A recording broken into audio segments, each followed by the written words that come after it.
सोमवार व्रत कथा। एक बहुत धनवान साहूकार था, जिसके घर धन आदि किसी प्रकार की कमी नहीं थी, परंतु उसको एक दुख था कि उसके कोई पुत्र नहीं था। वह इसी चिंता में रात दिन रहता था। वह पुत्र की कामना के लिए प्रति सोमवार को शिव जी का व्रत और पूजन किया करता था तथा सायंकाल को शिव मंदिर में जाकर शिव जी के श्री विग्रह के सामने दीपक जलाया करता था। उसके इस भक्ति भाव को देखकर एक समय श्री पार्वती जी ने शिव जी महाराज से कहा कि हे प्रभु, यह साहूकार आपका अनन्य भक्त है और सदैव आपका व्रत और पूजन बड़ी श्रद्धा से करता है। इसकी मनोकामना पूर्ण करनी चाहिए। शिव जी ने कहा, हे पार्वती, यह संसार कर्म क्षेत्र है। जैसे किसान खेत में जैसा बीज बोता है वैसा ही फल काटता है, उसी तरह इस संसार में जैसा कर्म करते हैं वैसा ही फल भोगते हैं। पार्वती जी ने अत्यंत आग्रह से कहा, महाराज, जब यह आपका अनन्य भक्त है और इसको अगर किसी प्रकार का दुख है तो आपको अवश्य ही वह दुख दूर करना चाहिए, क्योंकि आप सदैव अपने भक्तों पर दयालु होते हैं और उनके दुखों को दूर करते हैं। यदि आप ऐसा नहीं करेंगे तो मनुष्य आपकी सेवा तथा व्रत क्यों करेंगे? पार्वती जी का ऐसा आग्रह देख शिव जी महाराज कहने लगे, हे पार्वती, इसके कोई पुत्र नहीं है। इसी चिंता में यह अति दुखी रहता है। इसके भाग्य में पुत्र ना होने पर भी मैं इसे पुत्र की प्राप्ति का वर देता हूँ, परंतु यह पुत्र केवल 12 वर्ष तक जीवित रहेगा। इसके पश्चात वह मृत्यु को प्राप्त हो जाएगा। इससे अधिक मैं और कुछ इसके लिए नहीं कर सकता। ये सब बातें साहूकार सुन रहा था। इससे उसको न कुछ प्रसन्नता हुई और न ही कुछ दुख। वह पहले जैसे ही शिव जी महाराज का व्रत और पूजन करता रहा। कुछ काल व्यतीत हो जाने पर साहूकार की स्त्री गर्भवती हुई और 10वें महीने में उसके गर्भ से अति सुंदर पुत्र की प्राप्ति हुई। साहूकार के घर में बड़ी खुशी मनाई गई, परंतु साहूकार ने उसकी केवल 12 वर्ष की आयु जानकर कोई अधिक प्रसन्नता प्रकट नहीं की और ना ही किसी को यह भेद बताया। जब वह बालक 11 वर्ष का हो गया तो उस बालक की माता ने उसके पिता से विवाह आदि के लिए कहा। तब वह साहूकार कहने लगा कि अभी मैं इसका विवाह नहीं करूंगा, अपने पुत्र को काशी जी पढ़ने के लिए भेजूंगा।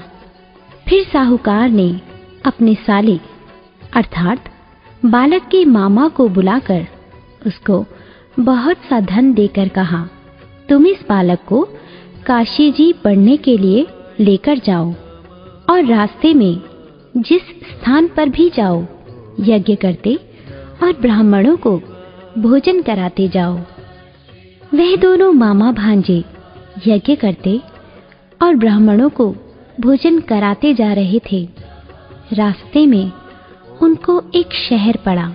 उस शहर में राजा की कन्या का विवाह था और दूसरे राजा का लड़का जो विवाह कराने के लिए बारात लेकर आया था वह एक आंख से काना था। उसके पिता को इस बात की बड़ी चिंता थी कि कहीं वर को देख कन्या के माता पिता विवाह में किसी प्रकार की अड़चन पैदा न कर दें। इस कारण जब उसने अति सुंदर सेठ के लड़के को देखा तो मन में विचार किया कि क्यों ना दरवाजे के समय इस लड़के से वर का काम चलाया जाए। ऐसा विचार कर वर के पिता ने उस लड़के और मामा से बात की तो वे राजी हो गए। फिर उस लड़के को वर के कपड़े पहनाकर तथा घोड़ी पर चढ़ा दरवाजे पर ले गए और सब कार्य प्रसन्नता से पूर्ण हो गया। फिर वर के पिता ने सोचा कि यदि विवाह कार्य भी इसी लड़के से करा लिया जाए तो क्या बुराई है। ऐसा विचार कर लड़के और उसके मामा से कहा, यदि आप फेरों और कन्यादान के काम को भी करा दें तो आपकी बड़ी कृपा होगी और मैं इसके बदले में आपको बहुत कुछ धन दूंगा। तो उन्होंने स्वीकार कर लिया और विवाह कार्य भी बहुत अच्छी तरह से संपन्न हो गया। परंतु जिस समय लड़का जाने लगा तो उसने राजकुमारी की चुंदड़ी के पल्ले पर लिख दिया कि तेरा विवाह तो मेरे साथ हुआ है, परंतु जिस राजकुमार के साथ तुझको भेजेंगे वह एक आंख से काना है और मैं काशी जी पढ़ने जा रहा हूँ। लड़की के जाने के पश्चात उस राजकुमारी ने जब अपनी चुंदड़ी पर ऐसा लिखा हुआ पाया तो उसने राजकुमार के साथ जाने से मना कर दिया और कहा कि यह मेरा पति नहीं है, मेरा विवाह इसके साथ नहीं हुआ है, वह तो काशी जी पढ़ने गया है। राजकुमारी के माता पिता ने अपनी कन्या को विदा नहीं किया और बारात वापस चली गई। उधर सेठ का लड़का और उसका मामा काशी जी पहुंच गए। वहां जाकर उन्होंने यज्ञ करना और लड़के ने पढ़ना शुरू कर दिया। जब लड़के की आयु 12 साल की हो गई, उस दिन उन्होंने यज्ञ रचा रखा था कि लड़के ने अपने मामा से कहा, मामा जी, आज मेरी तबीयत कुछ ठीक नहीं है। मामा ने कहा, अंदर जाकर सो जाओ। लड़का अंदर जाकर सो गया और थोड़ी देर में ही उसके प्राण निकल गए। जब उसके मामा ने देखा कि वह बालक मुर्दा पड़ा है तो उसको बहुत दुख हुआ और उसने सोचा कि अगर मैं अभी रोना पीटना मचा दूं तो यज्ञ का कार्य अधूरा रह जाएगा।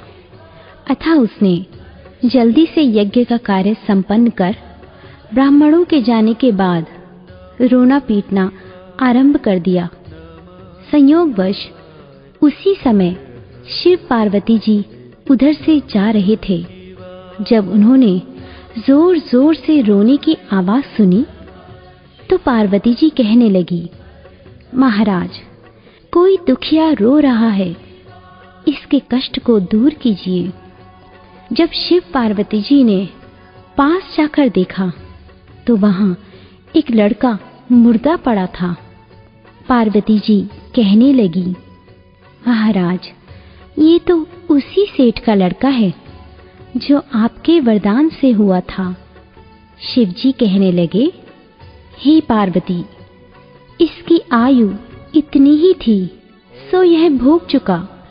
तब पार्वती जी ने कहा, हे महाराज, इस बालक को और आयु दो, नहीं तो इसके माता पिता तड़प तड़प कर मर जाएंगे।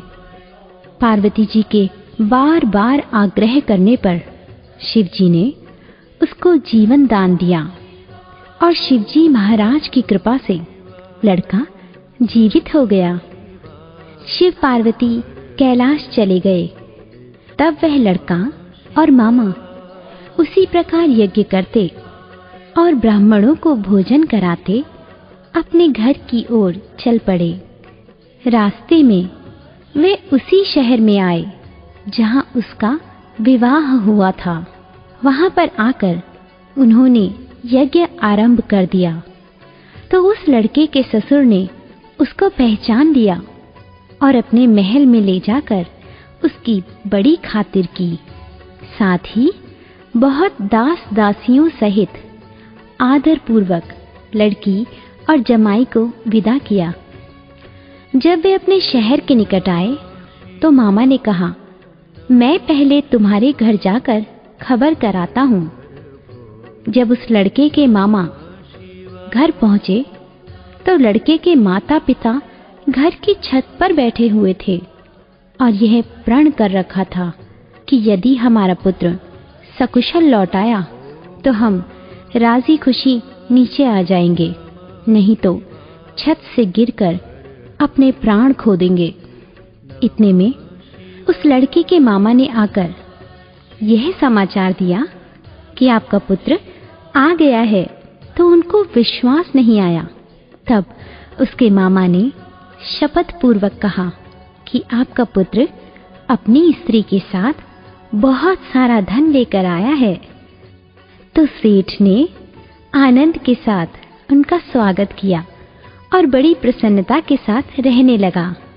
इसी प्रकार जो कोई भी सोमवार के व्रत को धारण करता है अथवा इस कथा को पढ़ता है और सुनता है, उसकी समस्त मनोकामनाएं पूर्ण होती हैं।